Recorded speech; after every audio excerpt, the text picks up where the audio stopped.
Physical refining செய்யப்பட்ட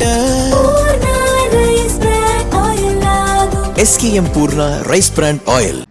சட்டசபை தேர்தல் தோல்வி குறித்து கள ஆய்வு செய்ய 36 பேர் கொண்ட குழுவை திமுக தலைமை அமைத்துள்ளது. இக்குழு தொகுதி வாரியாக சென்று மாவட்ட நிர்வாகிகள், வேட்பாளர், ஒன்றிய, நகர, பகுதி, பேரூர் செயலர்களிடம் தனித்தனியே விசாரணை நடத்தி வருகிறது.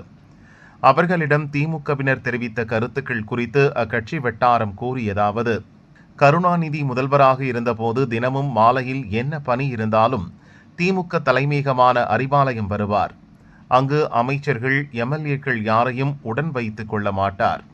மாறாக அவர்களுக்கு எதிராக மாவட்டங்களில் எதிர் அரசியல் செய்யும் திமுக நிர்வாகிகளை வரவழைத்து மாவட்டம், ஒன்றியம், கிளை அளவில் கட்சி விவகாரங்களை கேட்டறிவார்.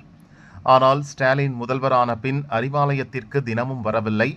அப்படியே வந்தாலும் மாவட்ட செயலர்கள், அமைச்சர்கள் என முக்கிய நிர்வாகிகள் மட்டுமே உடன் இருந்தனர். அவர்கள் தங்கள் ஆதரவாளர்களை மட்டுமே ஸ்டாலினை சந்திக்க வைத்தனர். மாவட்டம் முதல் கிளை வரை என்ன நடக்கிறது என்ற விவரங்களை ஸ்டாலின் கேட்டறியவில்லை.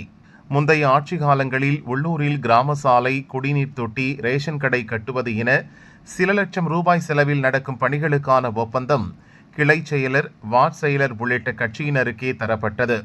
ரேஷன் கடை, அங்கன்வாடி பணிகளுக்கும் உள்ளூர் நிர்வாகிகள் பரிந்துரைகள் ஏற்கப்பட்டன.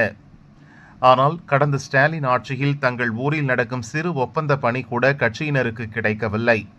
அந்த ஒப்பந்த பணிகள் முதல்வரின் மாப்பிள்ளை சபரீசன் பரிந்துரைத்தவருக்கு வழங்கப்பட்டு விட்டன என காரணம் கூறினர்.